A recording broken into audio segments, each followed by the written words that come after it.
नमस्कार दोस्तों, आज हम आपके सामने विज्ञान का चैप्टर लेके आए हैं।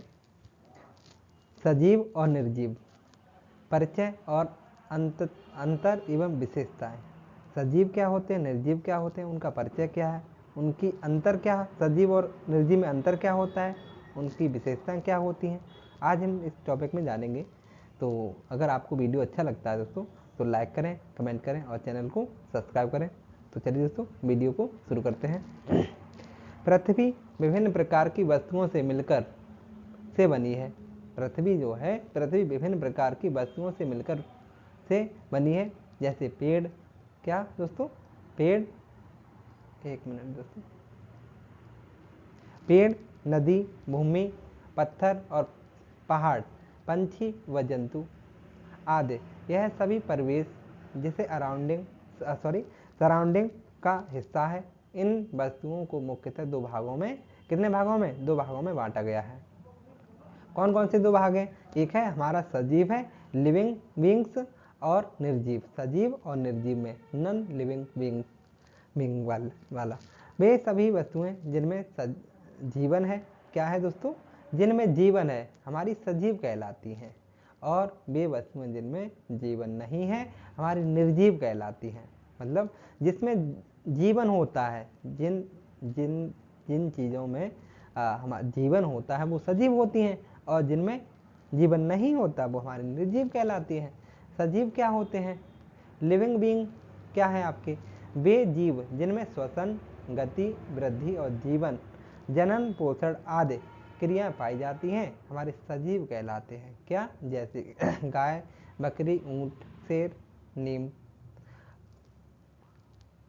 पादप आदि। सजीव के शरीर में रासायनिक प्रक्रियाएं होती हैं जो ऊर्जा उत्पन्न करते हैं, जिनका प्रयोग विभिन्न गतिविधियों को करने के लिए किया जाता है। सजीव विभिन्न सूक्ष्म संरचनाओं से बने होते हैं, जिन्हें कोशिका सेल्स कहते हैं। सजीव के लक्षण क्या होते हैं? कैरेक्टरिस्टिक्स ऑफ लिविंग बीइंग्स, है ना। जैसे कि संगठन, सजीवों के अगर आपको पहचानना है कि सजीव क्या है, तो उनकी आपको पहचान होनी चाहिए कि उनमें संगठन होता है। क्या होता है? संगठन, है ना।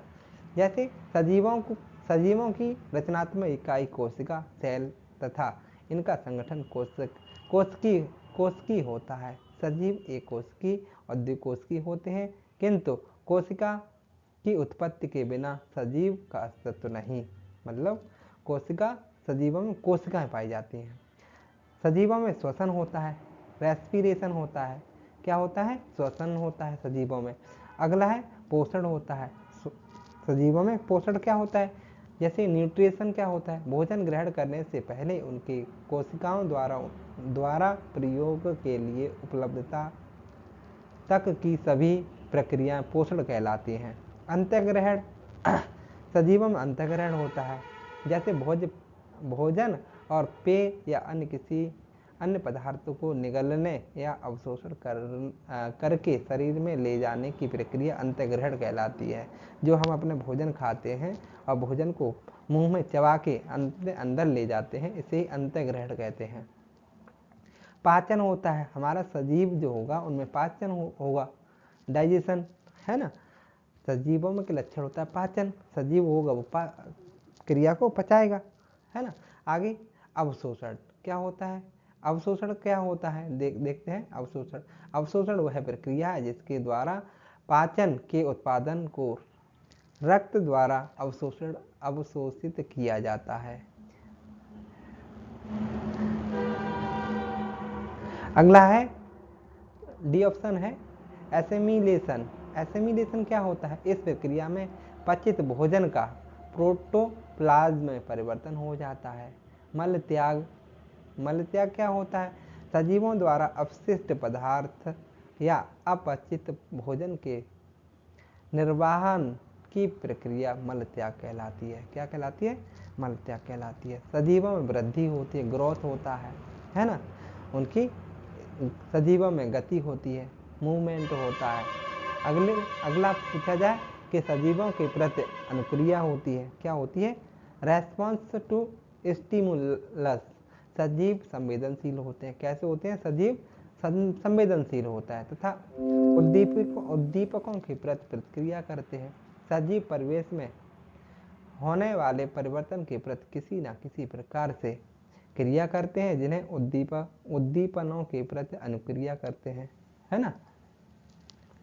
अगला है सजीवों में उत्सर्जन होता है, एक्सक्रीशन होता है। सजीवों में जैव रासायनिक अभिक्रियाओं के परिणाम स्वरूप द्वय उत्पादन होते हैं जो कि उपयोगी नहीं है।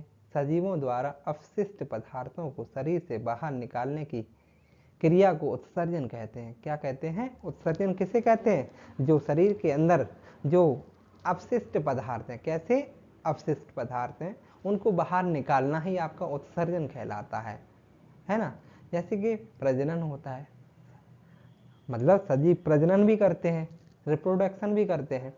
सजीव जो होते हैं हमारे लिविंग्स जो होते हैं द्वारा गुणन और निरंतरता के लिए अपने जैसी क्या संतानें उत्पन्न करना प्रजनन कहलाता है। प्रजनन क्या कहलाता है? अपने जैसे ही एक समान व्यक्ति को जन्म देना, है ना। क्या कहलाता है? प्रजनन कहलाता है आपका।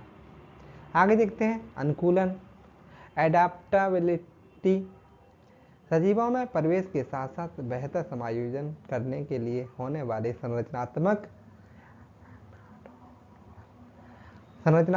और रूपात्मक और शारीरिक परिवर्तन अनुकूलन कहलाते हैं। सजीवों में अनुकूलन के कारण कुछ विभिन्नताएं, जिन्हें विविधता कहा जाता है, दिखाई देती है। मतलब सजीवों में थोड़ी बहुत विविधता दिखाई देती है आपकी। आगे सजीवों में विकास होता है। क्या होता है?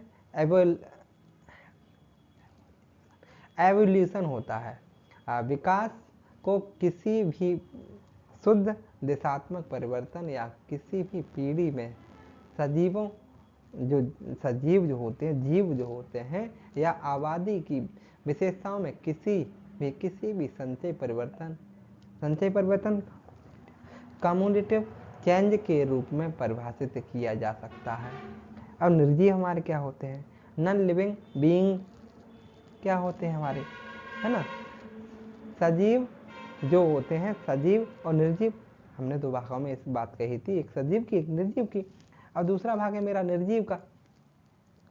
निर्जीव सजीव नहीं होते, निर्जीव जो होते हैं सजीव नहीं होते, किंतु ये पृथ्वी पर मौजूद होते हैं। निर्जीव जो होते हैं, निर्जीव सजीव नहीं होते किंतु ये पृथ्वी पर मौजूद होते हैं। जैसे कि निर्जीव श्वसन, पोषण और जनन, गति, वृद्धि आदि क्रियाएं नहीं करते। या उदाहरण के लिए मेज, कुर्सी, पेन, पेंसिल, ये हमारे निर्जीव के उदाहरण हैं, है ना। सजीव और निर्जीव में अंतर क्या है आपका?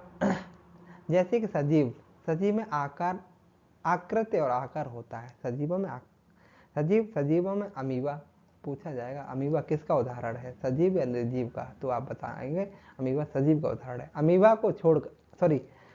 सजीवों में अमीबा को छोड़कर सभी की निश्चित आकृति व आकार होता है। निर्जीवों में आकृति व आकार अनिश्चित होते हैं। निर्जीवों में आकृति और आकार अनिश्चित होता है, लेकिन अमीबा को छोड़ के आपके इसमें सजीवों में आकृति निश्चित होती है ना।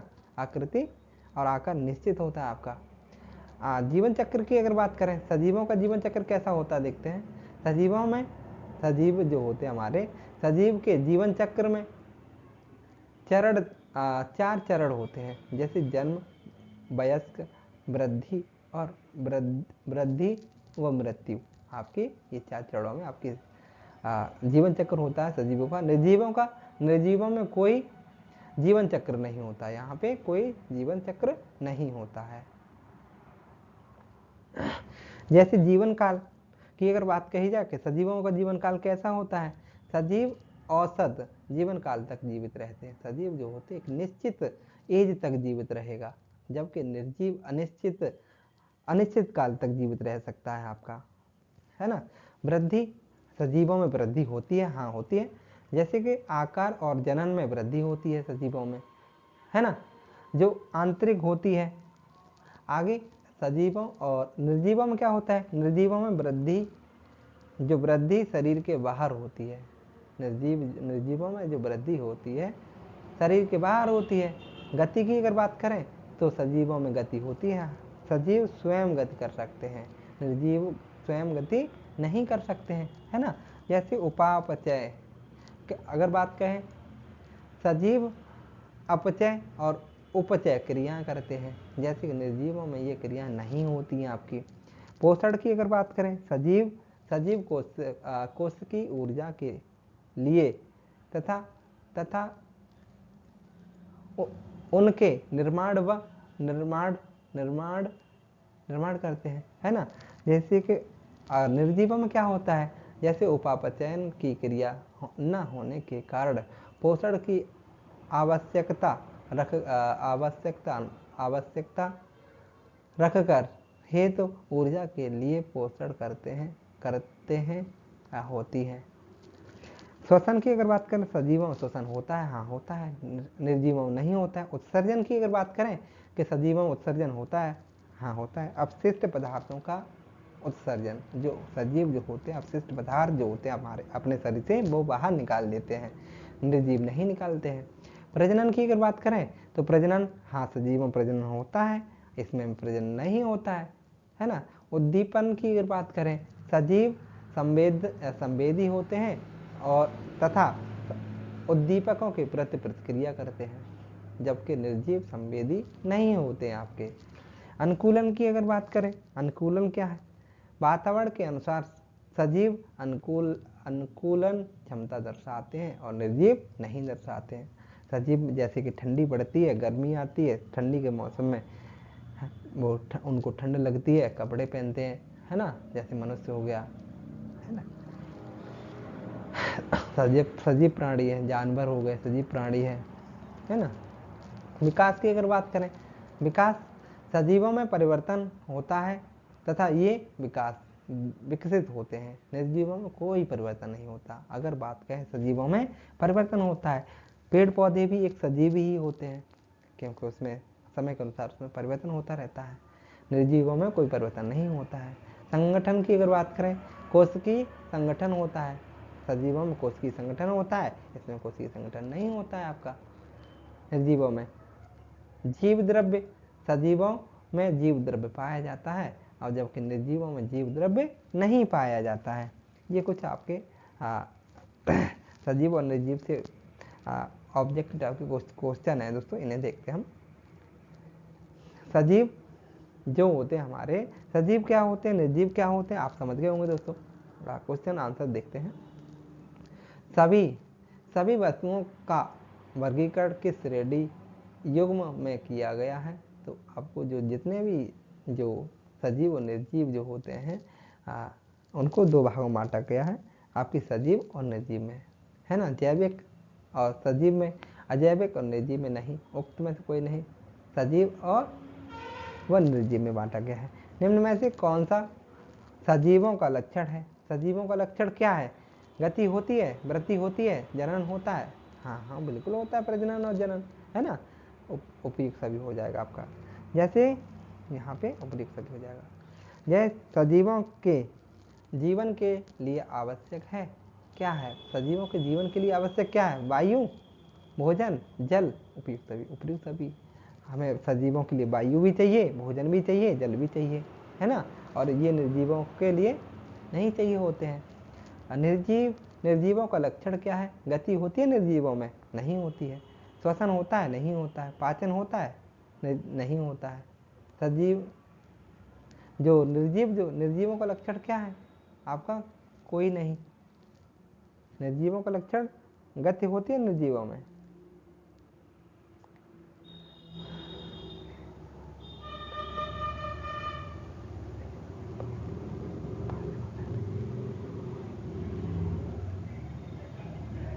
हाँ, ये निर्जीव जो होते हैं उनमें गति होती है। जैसे हम कहें, जैसे फ़ोन है मेरा, अभी एक जगह यहाँ रखा हुआ, एक जगह रखा हुआ, उसे उठा के दूसरी जगह रख दिया, मेरा गति हुई।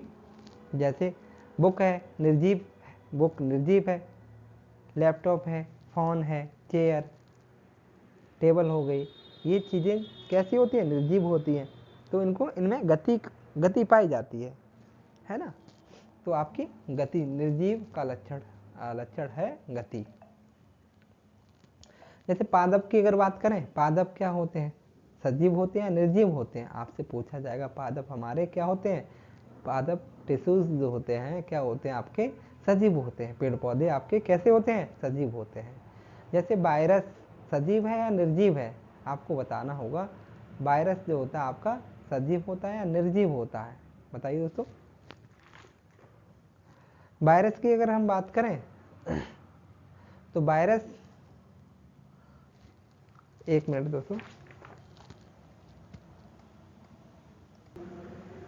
अगर हम बात करें कि वायरस क्या है, ये सजीव है या निर्जीव है, तो वायरस न तो सजीव है न ही निर्जीव है। विषाणु को न तो सजीव और न ही निर्जीव कहा जाता है ना। क्योंकि विषाणु सजीवों और निर्जीव, जो सजीव जो होते हैं और निर्जीव दोनों के लक्षण रखते हैं आपके वायरस, विषाणु, है ना। आगे बात करें सूर्यमुखी, जो सूरजमुखी जो होता है, सूर्यमुखी का सूर्य की ओर मुड़ना कैसा लक्षण दर्शाता है? गति का, पोषण का, श्वसन का, पाचन का? तो आपकी गति को दर्शाता है ये। कोशिका किसकी, कोशिका जो होती है किसकी प्रमुख संरचनात्मक इकाई है आपकी? तो कोशिका जो होती है आपकी सजीव की संरचनात्मक इकाई कही जाती है आपकी कोशिका, है ना। न निर्जीव है, न विषाणु है, न इनमें से कोई भी नहीं। तो पहला ऑप्शन हो जाएगा आपका, कोशिका जो होती है आपकी, वो सजीव का लक्षण को दर्शाती है। तो चलिए दोस्तों, आज का वीडियो यहीं रखते हैं। अगले वीडियो लेंगे तो अगले चैप्टर लेंगे आपका। तो चलिए, वीडियो अगर अच्छा लगा हो तो लाइक करें, कमेंट करें और चैनल को सब्सक्राइब करें।